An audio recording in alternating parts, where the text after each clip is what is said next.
नमस्कार, good evening. मैं सुधांशु एक बार फिर से आप सभी का इनोवेशन क्लासेज के एप्लीकेशन पे हार्दिक स्वागत एवं अभिनंदन करता हूं। और दोस्तों, हम सभी लोग यहां पे हैं यूपीएसआई के बैच में, और यूपीएसआई में हम लोग पढ़ रहे हैं प्रॉफिट एंड लॉस। और आप सभी लोग जल्दी से लाइव जुड़ जाइए, 1 मिनट के अंदर आपकी क्लास में स्टार्ट कर रहा हूं। आप फटाफट लाइव जुड़ जाओ मेरे बच्चों। और प्रॉफिट एंड लॉस में आप दमदार तरीके से पढ़ रहे हैं। यूपीएसआई की वैकेंसी जल्द ही आने वाली है। 9,500 पद है, आपको अच्छे से पता है। 9,500 पोस्ट हमारे यहाँ है यूपीएसआई के, और 9,500 पोस्ट की जो नोटिफिकेशन है वो अब तब में है। अब तब का मतलब ये है कि कभी भी नोटिफिकेशन आ सकता है यहाँ पे, ठीक है। और जब भी नोटिफिकेशन आएगा तब आपका जो है जब भी नोटिफिकेशन आएगा तब आपको एक शानदार मौका मिल जाएगा। वैसे इन लोगों का कहना है कि जनवरी और फरवरी, यानी कि जनवरी और फरवरी में ये लोग यूपीएसआई की परीक्षा किसी ना किसी तरीके से करवा के रहेंगे, ठीक है। क्योंकि 2021 में, फिर 2022 में चुनाव है, तो 2021 में ढेर सारी वैकेंसी है। उधर यूपीपी की भी वैकेंसी आने वाली है। लोगों का कहना है कि अप्रैल तक जो है उत्तर प्रदेश पुलिस की वैकेंसी आएगी। अप्रैल तक उत्तर प्रदेश पुलिस की वैकेंसी आएगी, ये भी लोगों का कहना है, ठीक है। और इसके अलावा एसएससी जीडी की 75,000 भर्तियां आने वाली हैं, वो भी अप्रैल में आने वाली है, मतलब अप्रैल मई में आने वाली हैं। तो आगे ढेर सारी भर्तियां आपके साथ जुड़ी हुई हैं, और आप इधर यूपीएसआई की तैयारी कर रहे हैं, तो आप ये जनवरी फरवरी मान करके चलिए, ठीक है। चलिए बच्चों, तो यहाँ पे स्टार्ट किया जाए। आप सभी लोग जितने लोग हैं लाइव आ गए हैं सारे बच्चे? हाँ, क्वालिटी वगैरह सबकी सही चल रही होगी, कोई दिक्कत तो है नहीं, है ना? हाँ बच्चों, ठीक है, सब लोग आ गए हैं। रत्नेश कुमार, सर्वेश यादव और वैभव सिंह, ठीक है, और अमित दुबे, अमर श्रीवास्तव, अभिषेक चतुर्वेदी, दुर्गेश सिंह राजपूत, ठीक है, आ जाओ। हाँ, एसआई के लिए बने रहो, मतलब बता रहा हूँ कि आपके जो छोटे भाई बहन है उनको भी दिलासा देते रहो। आप लोग तो दरोगा के लिए बने हो, अब इतना पढ़ के दरोगा ना निकाल पाओ तो बेकार है। आप देखो 5-5 क्लास आपको पर डे दिलवाई जा रही है, और एक्सपर्ट आपको पढ़ा रहे हैं, तो अब तो आपका सिलेक्शन होना ही बनता है, ठीक है। अब इससे ज्यादा क्या हो सकता है? अब आप देखो, मैं अपनी तरफ से 100% इफर्ट कर रहा हूँ। सिर्फ टेस्ट बचा, टेस्ट भी करवाना स्टार्ट कर देता हूँ आपका, ठीक है। तो हमारी तरफ से इफर्ट पूरा है, और आपको 1 नंबर में पढ़ाया जा रहा है, मतलब इससे ज्यादा लेवल आपको मैथ का नहीं मिलेगा, ठीक है, या किसी भी सब्जेक्ट का। सर लोग बड़ी मेहनत कर रहे हैं सब लोग, ठीक है। चलो भाई, तो लिखा है कि 72 वस्तुओं को बेचने पर एक आदमी 12 वस्तुओं के विक्रय मूल्य के बराबर हानि प्राप्त करता है। यदि वस्तु का क्रय मूल्य 980 रुपए है तो वस्तु का विक्रय मूल्य क्या होगा? इस पे पिछला सवाल हम लोगों ने किया था। जो पिछला सवाल हमारी क्लास का था उसमें था कि 17 गेंदों को, मैंने ये पढ़ाया था कि 17 गेंदों को 720 रुपए में बेचने पर, 17 गेंदों को 720 रुपए में बेचने पर 5 गेंदों के क्रय मूल्य के बराबर, क्रय मूल्य के बराबर हानि होती है। यहां तक मैंने आपको पढ़ाया था कि 17 गेंदों को 720 रुपए में बेचने पर 5 गेंदों के क्रय मूल्य के बराबर क्या होती है? हानि होती है। तो यहां पे आपको एक गेंद का क्रय मूल्य निकालना था। तो बच्चों, मैंने कहा था कि 17 का एसपी, ऐसे ही स्ट्रक्चर बना लेते हैं। 17 का एसपी, जितने को बेचेंगे, मैंने यही समझाया था कि जब लाभ हानि दे दे तो जितने को बेचेंगे उतने का क्रय मूल्य तत्काल लिख देंगे। तो 17 का सीपी माइनस 5 का सीपी, तो आपको यहां पे सीपी एक तरफ घट जाएगा। मैंने ये कहा था कि 17 का एसपी बराबर ये हो जाएगा 12 का सीपी। हालांकि एसपी और सीपी का आप रेशियो निकालना चाहें वो भी हो जाएगा, और अगर आप रेशियो नहीं निकालना चाहते हैं तो 17 का एसपी आपको ऑलरेडी गिवन है। सवाल में कितना रुपए दिया है? 720 रुपए दिया है, ठीक है, रख सकते हैं। लेकिन अगर आप यहाँ पे एसपी अपान सीपी करना चाहते हैं तो एसपी अपान सीपी बराबर हो जाएगा 12 और बटे कितना हो जाएगा? 17। यानी कि सीपी और एसपी का जो रेशियो है, देखिए यहाँ पे थोड़ा सा मैं समझाना चाहूंगा। सीपी और एसपी का जो रेशियो है वो 17 और 12 का। अब हमारे सवाल में 17 और 12 का रेशियो बन रहा है, लेकिन हमारे सवाल में क्या पता है? तो लिखते हैं कि 720 रुपए में बेचने पर, यानी कि एसपी पता है, 12 की वैल्यू 720 है, यानी कि एक की वैल्यू कितनी आ जाएगी? 60, ठीक है। तो 17 पे अगर हम सीपी, ओवरऑल सीपी देखें, ओवरऑल कॉस्ट प्राइस देखें, तो 17 छक्का 102, ओवरऑल कॉस्ट प्राइस 1020 आएगा। लेकिन एक की कॉस्ट प्राइस पूछ रहा था, तो एक का सीपी अगर आप देखें तो 17 गेंदों का 1020 रुपए है, तो एक का कितना आ जाएगा? 60 आ जाएगा, ठीक है। क्योंकि 6 से आप काटेंगे तो, सॉरी कितने से काट दिया? 17 से काटना था यार। कितने गेंदे हैं? 17। तो 17 से काटेंगे तो यहां से हो जाएगा 17 छक्का 102, कितने रुपए आ जाएगा? 60, ठीक है। मेरी बात को आप समझने की कोशिश करिएगा। यहाँ पे मैंने रेशियो बनाया, तो रेशियो बनाने का हमारे पास बेनिफिट क्या मिलता है कि 12 का जो एसपी है 12 पे वो हमारे पास 720 है, तो 12 पे 720 है यानी कि एक पे हमारा 60 बनेगा। तो सीपी अगर हमारा देखा जाए तो 1020 ये ओवरऑल सीपी है, यानी कि ये पूरा क्रय मूल्य है। तो कितनी गेंदें हैं? 17 गेंदें हैं। एक गेंद का क्रय मूल्य अगर हम निकालेंगे तो 1020/17 कर देंगे 60। ये तरीका इसलिए बता रहे हैं आज, वैसे कि ये सवाल पिछले वाले क्लास में मैंने इतना डीपली नहीं करवाया था। मैंने सीधे सीधे कहा था कि आप 17 का एसपी पता है तो 17 का एसपी रख दीजिए, 720 रुपए रख दीजिए, बराबर 12 का क्या आ जाएगा? सीपी आ जाएगा। और एक का अगर हम लोग सीपी निकालते हैं तो एक का सीपी हमारे पास क्या आ जाएगा? 720/12, 12 छक 72, एक का सीपी कितने रुपए आ जाएगा? 60। इतना मैंने बताया था, ठीक है। अब इस सवाल की बात करते हैं। पिछली क्लास का बैकअप इसलिए लिए क्योंकि उससे रिलेटेड ये आपका सवाल आपके सामने जो दिखाई पड़ रहा है उसी से रिलेटेड है बच्चों, ठीक है। तो आ जाओ बेटा, इस सवाल पे हम लोग डिस्कस करते हैं। हाँ, तो आप लोगों में से कुछ का आंसर आया? माधुरी कह रही इनका चल नहीं रहा है, देख लीजिए भाई, बता दीजिए सर। तो यहाँ पे 72, देखिए इस सवाल को आप देख लीजिए। इस सवाल में ये कहा जा रहा है कि 72 वस्तुओं को बेचने पर एक आदमी 12 वस्तुओं के विक्रय मूल्य के बराबर हानि प्राप्त करता है। यानी कि 72 को बेचने का मतलब हुआ 72 का सेलिंग प्राइस, जितने को बेचने की बात करेंगे उतने का सेलिंग प्राइस और तत्काल उतने का कॉस्ट प्राइस। तो 72 का कॉस्ट प्राइस लिख लेंगे। अब लिखता है कि 12 वस्तुओं के सेलिंग के बराबर हानि, तो यानी कि 12 के सेलिंग के बराबर हानि, तो 12 के एसपी के बराबर हम लोग हानि कर देंगे। 12 के एसपी के बराबर हम लोग हानि कर देंगे। एसपी इधर आएगा तो 72 12 कितना हो जाएगा? 84 का एसपी। 84 का एसपी बराबर 72 का क्या आएगा? सीपी। अब अगर हम सीपी और एसपी का रेशियो निकालें तो सीपी अपान एसपी, देखो बेटा अब की मैंने सीपी यहां रोक दिया है, एसपी इधर भाग गया है, तो 72 इधर आ जाएगा, तो 84 बटे कितना हो जाएगा? 72। 12 सते 84, 12 छक 72, यानी कि सीपी और एसपी का जो रेशियो आ रहा है बच्चों वो 7 अनुपात कितना आ रहा है? 6। 7 अनुपात 6 आ रहा है। अब देखिए सीपी एसपी का रेशियो पता चल गया। अब क्या सवाल में दिया है? क्रय मूल्य 980 रुपए है, तो क्रय मूल्य जो है वो 980 रुपए है, तो कॉस्ट प्राइस 980। 980 कितनी बार गुणा हो जाएगा? 14 सत्ते 98, 140 बार हो जाएगा, तो ये भी 140 गुना बढ़ जाएगा। 14 छक 84, ये 840 रुपए आएगा। जिसका 840 आ रहा है उसी का सही है, बाकी और जिसका जो कुछ भी आ रहा है वो गलत है, ठीक है।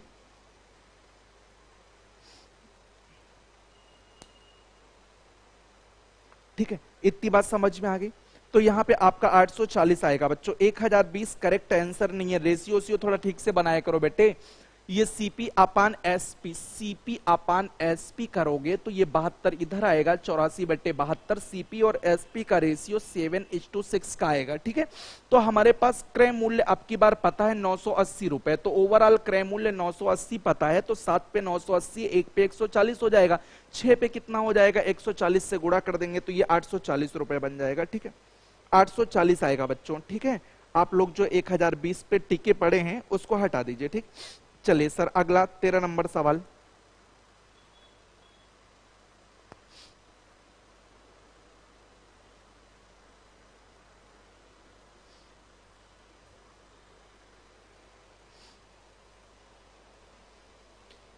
देखो सवाल में लिखता है कि समान क्रय मूल्य वाली 14 घड़ियों को 450 रुपए प्रति घड़ी। यार भैया क्या लिखा है? प्रति घड़ी। प्रति घड़ी का मतलब ये सभी का नहीं है बल्कि एक एक का मूल्य है, ठीक है। प्रति घड़ी बेचने पर 4 घड़ियों के क्रय मूल्य के बराबर लाभ होता है। तो लिखा है कि एक घड़ी का क्रय मूल्य क्या होगा। तो बच्चों यहां पे देख लेते हैं कि समान मूल्य वाली 14 घड़ी, अभी रुपए से फोकस मत करो, खाली वैसे लिखो 14 घड़ी, तो 14 का सेलिंग प्राइस बराबर 14 का कॉस्ट प्राइस। अब क्या होता है? इनको 4 के कॉस्ट के बराबर लाभ, तो 4 का सीपी के बराबर यहां पे लाभ है। तो 14 का एसपी बराबर 14 का सीपी प्लस 4 का कॉस्ट प्राइस। आप सभी बच्चे यहां पे ध्यान से देखेंगे, मैटर को सिंगल कर लो तो 14 का एसपी बराबर ये सीपी जुड़ जाएगा, 18 का सीपी आएगा। सवाल आराम से यहां पे लगाया जा सकता है। हमें लिखता है कि प्रति घड़ी 450 बेचने पर, यानी कि एक एक का 450 है, तो 14 का एसपी हो जाएगा 14 गुणे 450 बराबर हो जाएगा 18 का सीपी। एक का सीपी अगर आप देखेंगे तो एक का सीपी हो जाएगा 14 गुणे 450 और बटे में ये चला जाएगा 18। 9 दूनी 18, 9 पचे 45 और 2 से काट देंगे, 2 सत्ते 14, 7 पचे 35, ये 350। तो आपका जवाब कितना आ जाएगा? 350 रुपए आ जाएगा। ठीक है, 350, 350 आएगा। 350 बच्चों जिसका आ रहा है उसी का सही है। ठीक है, दुर्गेश वैभव का आ रहा है। ठीक है, 350 सही है। 350 जिन भी बच्चों का हमारे आ रहा है उनका एकदम करेक्ट आंसर है, 350 राइट आंसर है। ठीक है, सवाल नंबर सर 14 प्ले कर दीजिए। रेशियो भी बना सकते हैं, कोई दिक्कत नहीं।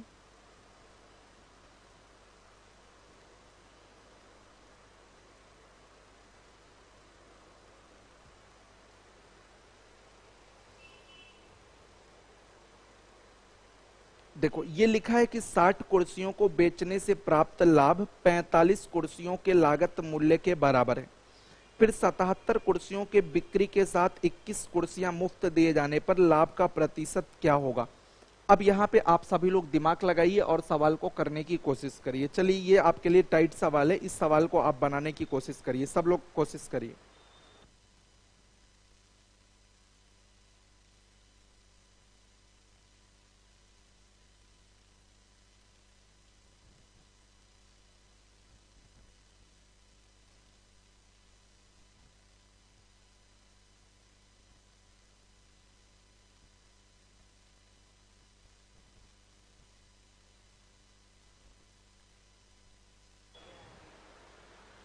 चलिए बनाते रहिए, सब लोग बनाइए, जल्दी करिए।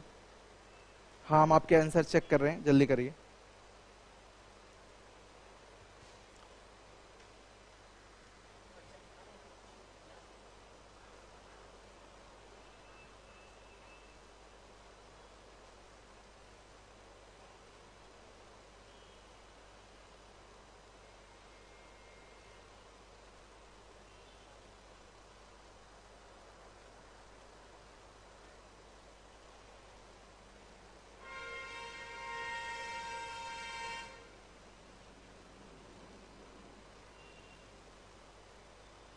चलिए आंसर करते रहिए, सब लोग आंसर करते रहिए।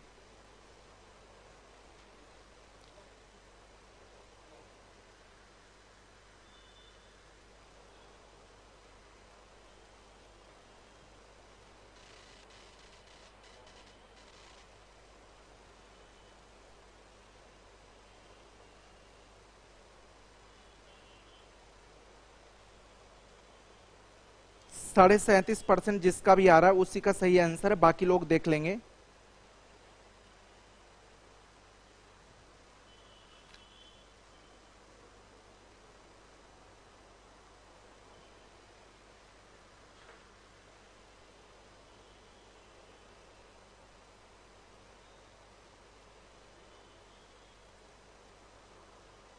क्या हुआ?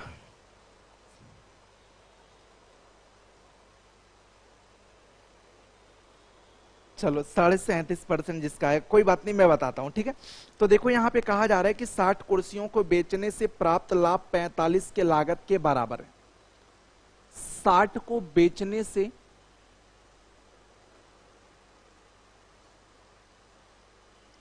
प्राप्त लाभ 45 के सीपी के बराबर है।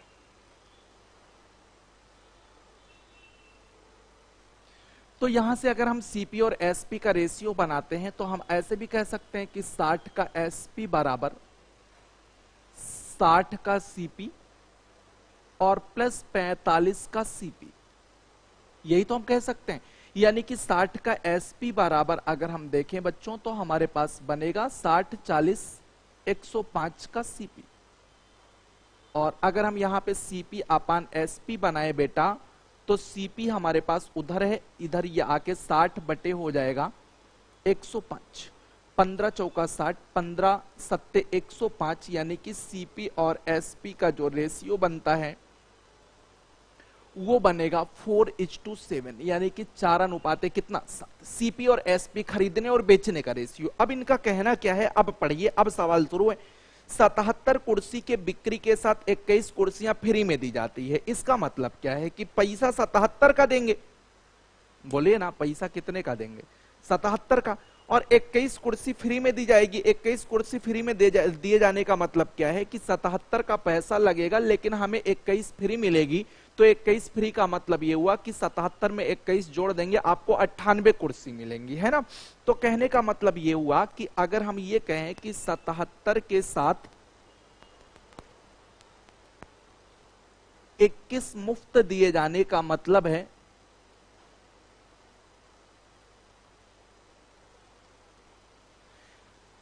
कॉस्ट प्राइस 77 का लगेगा, यानी कि कॉस्ट की गई वस्तुएं तो 77 है, लेकिन जो इनको सेलिंग प्राइस करना पड़ रहा है वो 77। अब यहां पे कहा जा रहा है कि 21 फ्री में मिल रही है, यानी कि 77 प्लस 21 यानी कि बिक रही है कितनी, 98।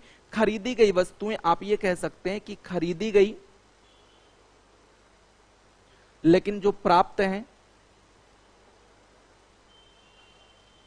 वो कितनी है, 98। इस बात को ऐसे समझ सकते हैं कि 77 के साथ 21 मुफ्त का मतलब ये हुआ कि 77 अगर आप खरीदेंगे तो पैसा 77 का लगेगा, लेकिन आपको मिलेगी कितनी, 98। ठीक है, तो अगर हम सीपी और एसपी का रेशियो अगर देखें तो यहाँ पे हमारे पास 77 वस्तु यहां लिख देते हैं और यहाँ पे 98। सीपी का मामला देखें तो सीपी में 4 से गुणा है, खरीदेंगे 4 के हिसाब से और बेच रहे हैं विक्रय मूल्य कितने के हिसाब से, 98। मतलब आप ये कह लीजिए कि 4 के हिसाब से खरीदे थे, ये 77 वस्तुएं 4 के हिसाब से खरीदे, लेकिन जब ये मार्केट में उठा के भाई साहब बेचे तो अपना 98 वस्तु बेचे, और 98 वस्तु कितने के हिसाब से बेचे, 7 के हिसाब से, क्योंकि सीपी और एसपी का रेशियो कितना है, 4 अनुपात कितना है, 7 है। तो बच्चा ये खरीदेंगे 77 कुर्सी लेकिन पाएंगे 98, तो इनको खरीदने में जो पैसा लगेगा वो 77 का 4 के हिसाब से लगेगा, लेकिन बेचेंगे 98 जो वो 7 के हिसाब से बेचेंगे। ठीक है, तो इनका तो डबल डबल फायदा हो रहा है। तो यहां से अगर आप देखें तो यहां से जो सीपी टोटल, सीपी और एसपी का जो टोटल का रेशियो बन रही है, अब आप यहां से काट दीजिए 7 11 77, 7 1 7 और ये 14 हो जाएगा।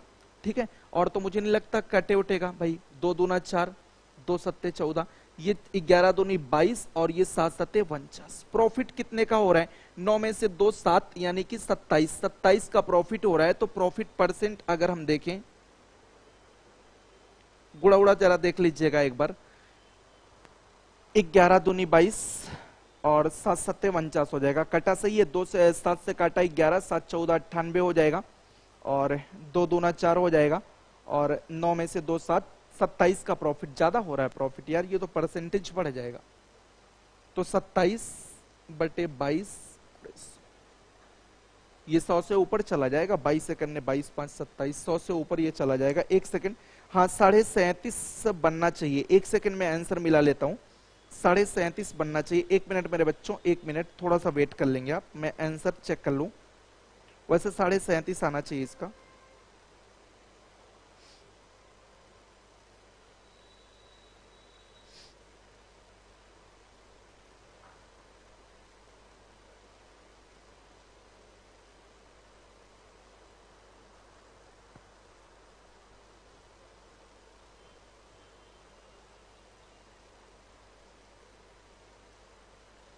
साढ़े 37, 77 के साथ 21 मुफ्त में मिल रही है।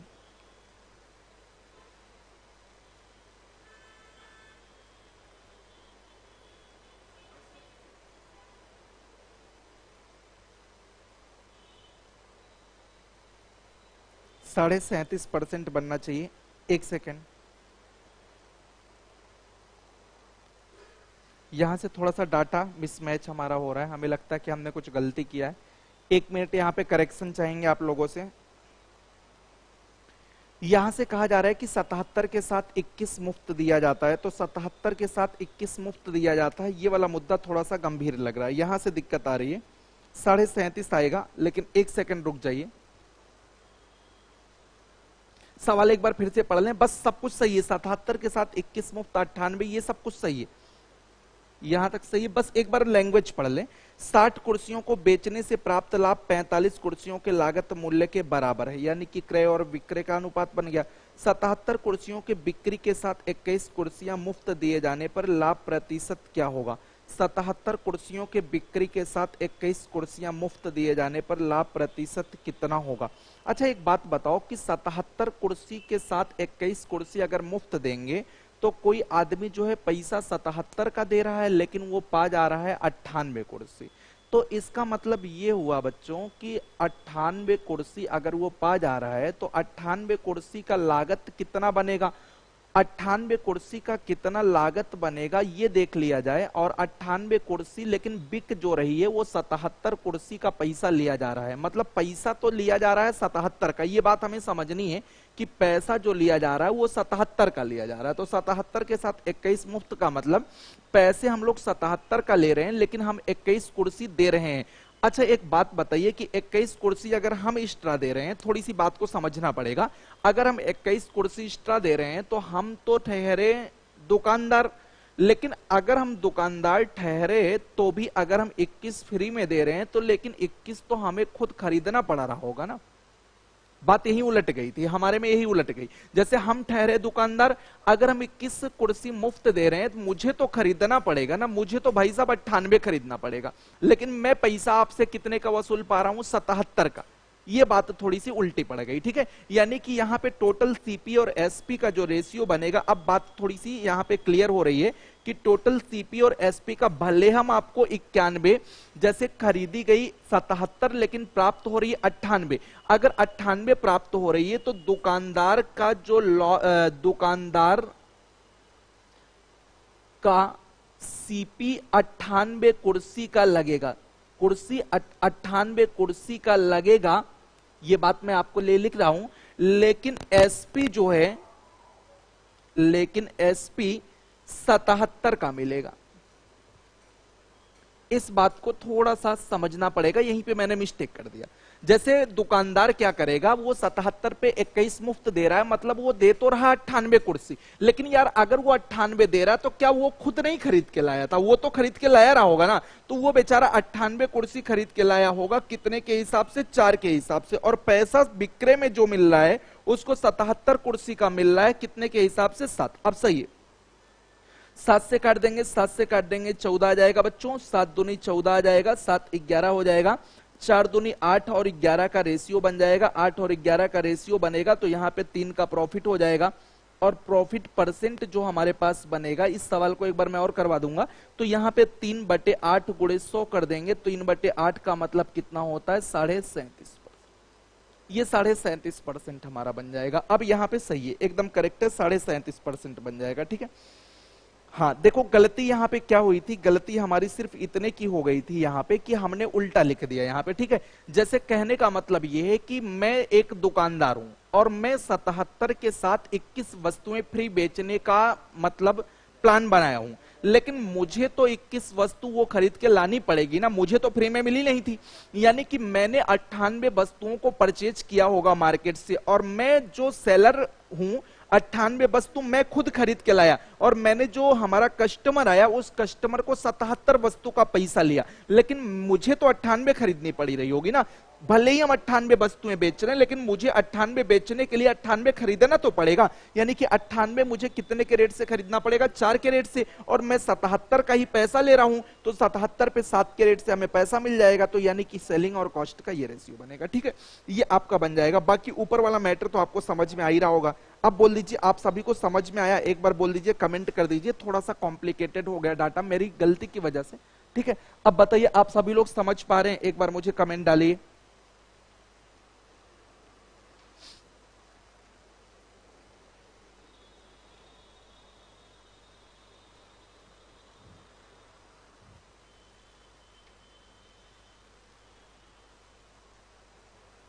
ये सब ठीक है, चलो उल्टा होने की वजह से थोड़ा सा टाइम लग गया, ठीक है, कोई बात नहीं।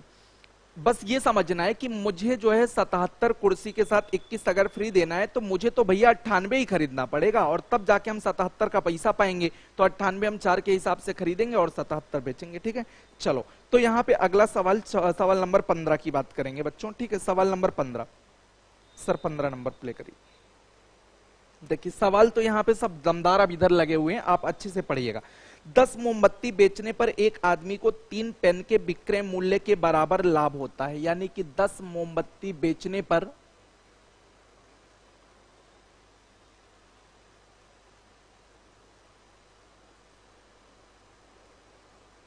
10 मोमबत्ती पर लाभ जो है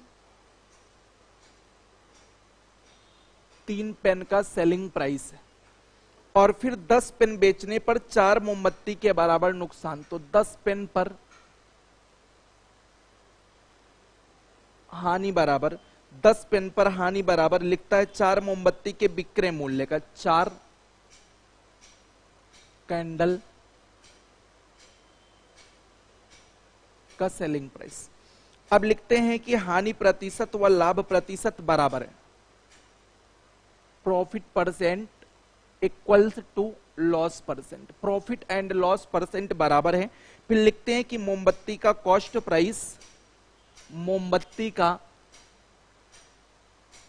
कॉस्ट प्राइस बराबर है, किसके बराबर है? क्रय मूल्य, पेन का आधा है, पेन का कॉस्ट प्राइस का आधा है, पेन के सीपी का क्या है? आधा है। मोमबत्ती का कॉस्ट प्राइस पेन के सीपी का आधा है।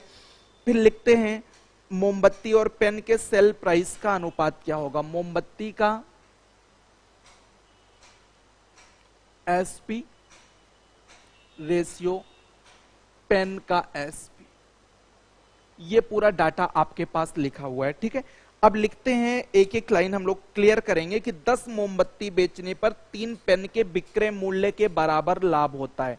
मतलब 10 मोमबत्ती को जब हम बेचते हैं तो 3 पेन के विक्रय के बराबर लाभ होता है, और जब हम 10 पेन बेचते हैं तो 4 कैंडल के विक्रय के बराबर हानि होता है। लिखता है मोमबत्ती का क्रय मूल्य पेन का आधा है, मोमबत्ती का क्रय मूल्य आधा है पेन का। एक बात लिखता हूं, यहां पे क्रय, यहां पे लिखता हूं विक्रय, यहां पे लिखता हूं मोमबत्ती, और यहां पे लिखता हूं पेन। मोमबत्ती का क्रय मूल्य पेन का आधा है, यानी कि पेन का अगर हम मान लेते हैं 2x, पेन का अगर मान लेते हैं 2x, तो मोमबत्ती का क्या हो जाएगा? आधा। आधा का मतलब x हो जाएगा। अब यहां पे सेलिंग प्राइस की बात करें तो एक पेन का सेलिंग प्राइस और एक मोमबत्ती का सेलिंग प्राइस ये भी नहीं क्लियर है, तो मैं मान लेता हूं पेन का सेलिंग प्राइस मोमबत्ती का ₹, और पेन का मान लेते हैं, ठीक है। मजबूरी है, कुछ पता नहीं। अब यहां से कहा जा रहा है कि 10 मोमबत्ती बेचने पर 3 पेन के सेलिंग प्राइस के बराबर लाभ, यानी कि मोमबत्ती पर लाभ देखते हैं। ये एक का सेलिंग और एक का कॉस्ट माना है, एक का कॉस्ट और एक का सेलिंग, ठीक है। तो मोमबत्ती पर अगर मैं लाभ देखूं, मोमबत्ती पर अगर मैं लाभ देखूं, बच्चों ध्यान से देखना, बहुत आराम से समझना। मोमबत्ती पर अगर मैं लाभ प्रतिशत की बात करूं तो मोमबत्ती बेचने पर, कितनी मोमबत्ती बेचने पर? 10 मोमबत्ती बेचने पर 3 पेन के विक्रय के बराबर क्या हो रहा है? लाभ। तो एक पेन का विक्रय मूल्य ₹20, तो 3 पेन का सेलिंग प्राइस कितना हो जाएगा? 3B। एक पेन का सेलिंग प्राइस B, तो 3 पेन का 3B। अब 10 मोमबत्ती अगर आप बेच रहे हैं तो लाभ प्रतिशत निकालने के लिए 10 मोमबत्ती को आपको मूल्य, क्रय मूल्य भी लिखना पड़ेगा। तो लाभ बटे क्रय मूल्य, तो क्रय मूल्य 10 मोमबत्ती का, एक मोमबत्ती का x है, तो 10 मोमबत्ती का 10x। 10 मोमबत्ती, देखिए लाभ प्रतिशत बराबर लाभ बटे क्रय मूल्य, तो कितने का लाभ हो रहा है? 3 के सेलिंग प्राइस, तो एक का सेलिंग प्राइस हमारे पेन का कितना है? ₹20, तो 3 का 3B हो जाएगा। 10 मोमबत्ती का कॉस्ट प्राइस निकालेंगे, एक का x है, तो इसका 10x हो जाएगा, ये हो जाएगा। अब देखिए अगला जो डाटा है वो है क्या है? पेन है। तो पेन पर अगर हम हानि प्रतिशत की बात करते हैं तो पेन पर हानि, अब पढ़ना जरा। 4 कैंडल का एसपी, 4 कैंडल का एसपी, एक कैंडल का एसपी दिखाई पड़ रहा है, एक कैंडल का एसपी ₹, तो 4 कैंडल का एसपी कितना हो जाएगा? 4A हो जाएगा, बस। और बटे 10 पेन, देखिए लाभ बटे या हानि बटे क्रय मूल्य, तो 10 पेन का क्रय मूल्य अगर देखें तो एक पेन का हमारे पास 2x है, तो 10 पेन का कितना हो जाएगा? 20x, और गुणे में कितना कर देंगे? ये दोनों का लाभ और हानि प्रतिशत। अब देखिए लिखा है कि profit percent and loss percent equal है। भाई साहब क्वेश्चन हटा दीजिएगा। तो प्रॉफिट परसेंट और लॉस परसेंट अगर इक्वल है तो profit percent equal to loss percent. तो प्रॉफिट परसेंट का मतलब क्या है? हमारे पास 3B/10x गुणे 100, और लॉस परसेंट की बात करें तो 4a अपन 20x और गुणे में क्या आ जाएगा। तो यहां से आप ध्यान दीजिएगा कि हमारे पास कुछ डाटा x से x कट जाएगा, 10 दूना 20 हो जाएगा, 2 दूना 4 हो जाएगा, 100 से 100 कटना ही कटना है। अब हमारे पास बचा यहाँ a और यहाँ पे b, तो a बटे b अगर बनाएंगे तो 3 अपनी जगह पे बटे 2, तो a और b का जो रेशियो बन जाएगा वो 3 अनुपाते कितना बन जाएगा 2। और पूछा क्या है, मोमबत्ती पहले है और पेन का पूछा है बाद में, तो मोमबत्ती का हम लोगों ने सेलिंग प्राइस a माना है और पेन का क्या माना b, तो हमारा जो आंसर आएगा a ratio b equal to 3:2, ये 3 अनुपाते 2 आएगा। बहुत ही जबरदस्त और अच्छा सवाल, तो ये 3 अनुपात 2 का उत्तर आ जाएगा। ठीक है,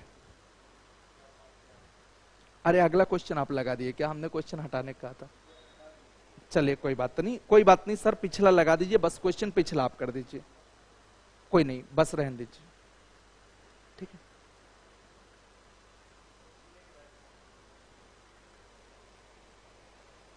थ्री टू। अरे बोलिए, सवाल तो तगड़ा आ गया आपके पास। 10 मोमबत्ती पे लाभ, 3 पेन का सेलिंग प्राइस, 1 पेन का सेलिंग प्राइस माना है बी, 1 मोमबत्ती का सेलिंग प्राइस ए माना है, लेकिन लिखता है कि मोमबत्ती का क्रय पेन का आधा है, तो पेन का 2x मोमबत्ती का x हो जाएगा। 10 मोमबत्ती का लागत हो जाएगा 10 गुणे मोमबत्ती का 1 का x है, तो 10x हो जाएगा। 3 पेन का सेलिंग देखेंगे, 1 पेन का 3 भी है, तो लाभ बटे क्रय मूल्य गुणे 100 हो जाएगा। यहां देखेंगे हानि, तो 4 कैंडल का सेलिंग प्राइस, 1 कैंडल का हमारे पास ए रुपए है, तो 4 का 4 हो जाएगा, और बटे क्रय मूल्य 10 पेन का, तो 10 पेन का हो जाएगा 1 का 2, तो 10 का 10 दूना 20। ये लाभ और हानि प्रतिशत निकल गया, लाभ हानि प्रतिशत बराबर है, बराबर कर देंगे तो ए और बी का रेशियो 3:2 का आ जाएगा, 3 अनुपाते 2 का आ जाएगा। ठीक है, हाँ चलो मैंने बता दिया एक बार फिर से। ठीक है, तो यहां से लाभ प्रतिशत हानि प्रतिशत बराबर कर देंगे, बस करना कुछ नहीं है, आप इस सवाल को एक बार फिर से देख लीजिएगा। ठीक है, चलिए अगले वाले सवाल पे चलते हैं। सवाल नंबर अगला 16 नंबर सर लगा दिए हैं, हाँ ठीक है, 16 बना रहने दीजिए। ठीक है, चलिए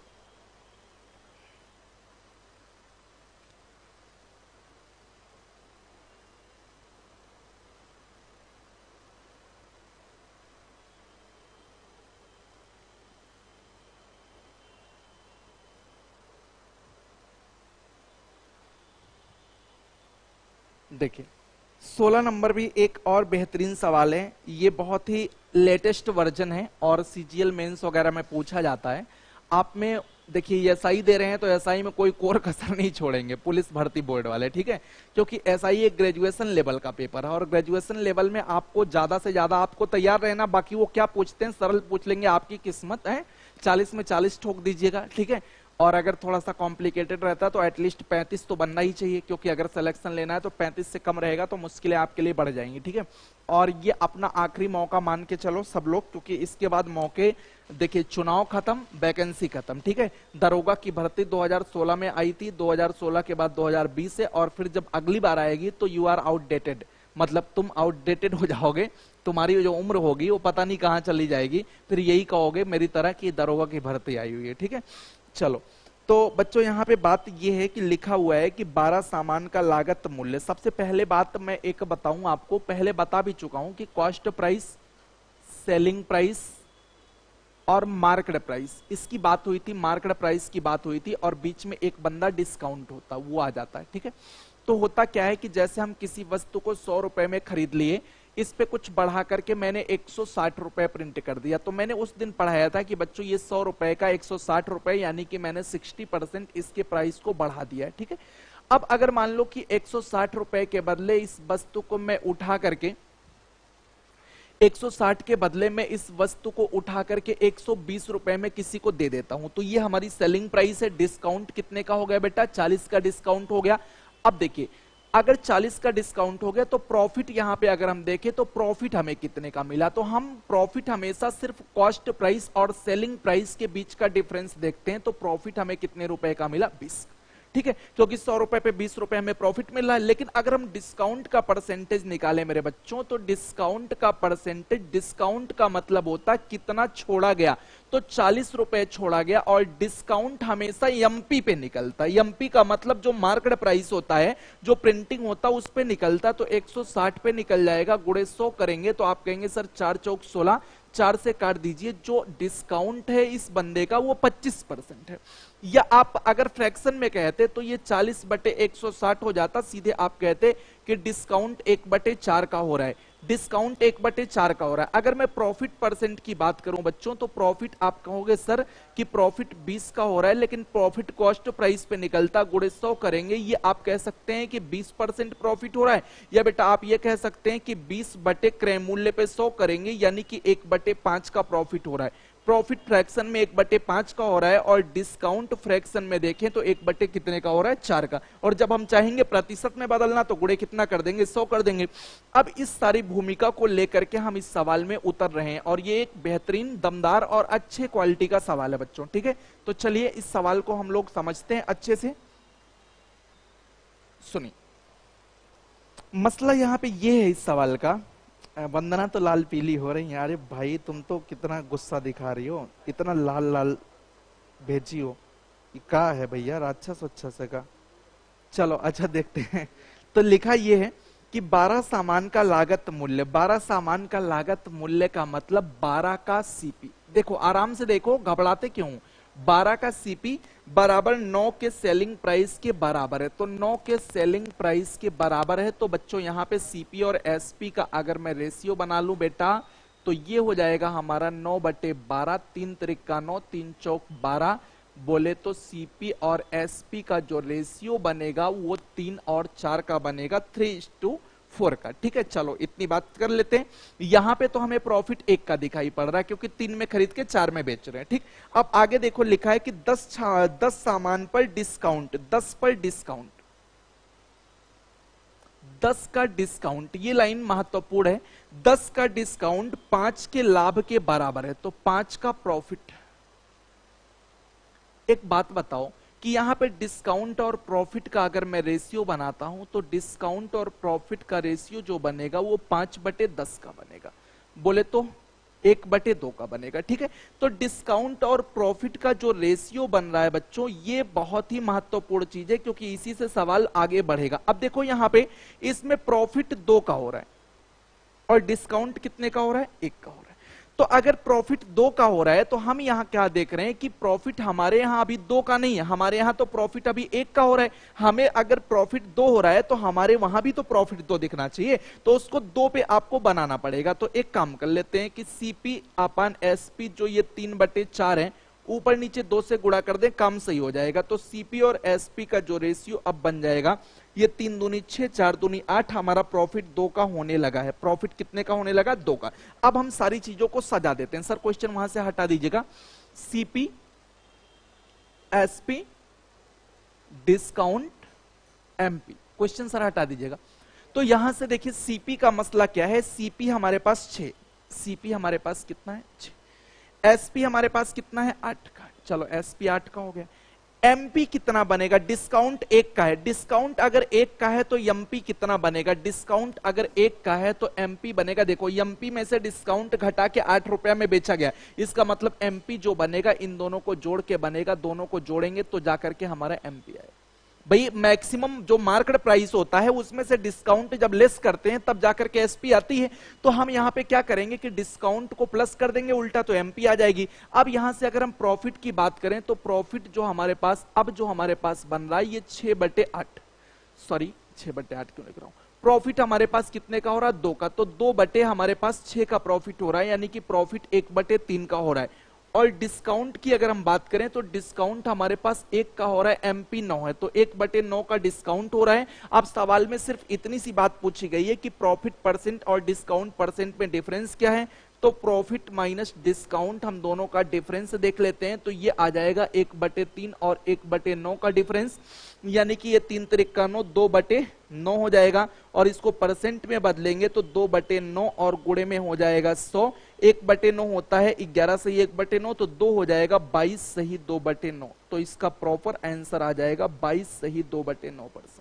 इस तरह का कोई भी सवाल होगा ऐसे लगाइएगा, ठीक है। 22 सही 2/9, ये अपने आप में खूंखार अच्छा सवाल है, ठीक है, अच्छे लेवल का सवाल है ये। 22 सही 2/9, आप सभी लोग इसको नोट कर लीजिए, ठीक है। चलो 22 सही 2/9, आधे लोग तो डर गए, क्या डर गए, इसमें क्या रखा है, सीपी और एसपी का रेशियो बना लिया आप, 3-4 का हो गया, 10 का डिस्काउंट, 5 का प्रॉफिट, 1-2, जितना प्रॉफिट यहां दिखाई पड़ेगा प्रॉफिट रियल में वहां भी उतना ही होना चाहिए, बस इतना जानिए। अब 2 दिखाई पड़ रहा तो यहां 2 नहीं दिख रहा तो ऊपर नीचे 2 का गुणा कर दीजिए। सीपी एसपी 6 और 8 में बदल गया, खरीदा 6 में, 8 में बेचा, 1 का डिस्काउंट दिखाई पड़ रहा है, इसका मतलब मैक्सिमम प्राइस मार्केट प्राइस 9 रहा होगा, तब 1 डिस्काउंट देके ये 8 बना रहा होगा। तो प्रॉफिट 2 का हो रहा है तो 2/6 क्रय मूल्य करेंगे, 1/3 का प्रॉफिट। डिस्काउंट 1 का हो रहा है, डिस्काउंट हमेशा एमपी पे निकलता है तो 1/9 का डिस्काउंट हो जाएगा। तो प्रॉफिट और डिस्काउंट में डिफरेंस 2/9 का है, इसको परसेंटेज में बदलना है तो ये 22 से ही 2/9% हो जाएगा। तो ये हो जाएगा 22 से ही 2/9%। ठीक है, चलिए इतनी बात समझ में आ गई। ठीक है, तो आज की क्लास यहीं तक रखी जाए, ये सब कुछ समझ में आ गया। कल की जब हमारी क्लास होगी तो हम सभी लोग थोक भाव वाले सवालों को पढ़ रहे होंगे। ठीक है, यानी कि कल की क्लास में हम आपको जब थोक भाव में वस्तुओं को खरीदा और बेचा जाए उसके बारे में डिस्कस करवाएंगे। बच्चों इतनी चीजें आप लोग पढ़ लीजिएगा, इस क्लास की वीडियो को दोबारा देख लीजिएगा क्योंकि ये आपके अच्छे लेवल के सवाल हैं। जरूर आप देखिएगा इस वीडियो को दोबारा, ठीक है, जिससे आपके सारे कंफ्यूजन खत्म हो सके। तो अगली जो क्लास होगी वहां पे थोक भाव में खरीदा बेचा जाएगा। ठीक है, हाँ, अगली क्लास में थोक भाव में खरीदा बेचा जाएगा। ओके, अब ये सस्ता होने वाला है चैप्टर। ठीक है, देखो आपको जितना आना है पेपर में उतना तो मैंने करवा दिया, आप कोई प्रैक्टिस सेट उठा के लगा लो, कोई प्रैक्टिस सेट लगा लो, कोई लगा लो, जो मन करे तुम्हारा। ठीक है, किसी टीचर का उठा के लगा लो, कहीं से ऑनलाइन, लेकिन भटकना ज्यादा नहीं भाई साहब। प्रीवियस ईयर क्वेश्चन लगाना। अरिहंत की एक प्रीवियस ईयर बुक आती है जिसमें 2016 के एसआई के 2016-17 में जो पेपर हुआ था वो पूरा पड़ा हुआ, उसको आप पूरा लगा डालिए। आर.एस. अग्रवाल या एच.डी. यादव में से कोई एक बुक आप पकड़ लीजिए, और ज्यादा आपको प्रैक्टिस करनी है तो किरण वाली बुक लगा डालिए। बस इतना आप करिए, किरण वाली जो बुक है उसको लगा डालिए। ठीक है, और बहुत ज्यादा इधर उधर भटकेंगे तो आप परेशान रहेंगे। बाकी इनोवेशन की जो पीडीएफ आपको मिलती है इतना लगा लीजिए, सफिशियंट। इससे ज्यादा क्या पूछा जाएगा बताइए, आप मेंस निकाल देंगे, इस पे क्या है। ठीक है, ओके बच्चों, ठीक है, मिलते हैं अगली क्लास में। Thank you very much, good night, जय हिंद।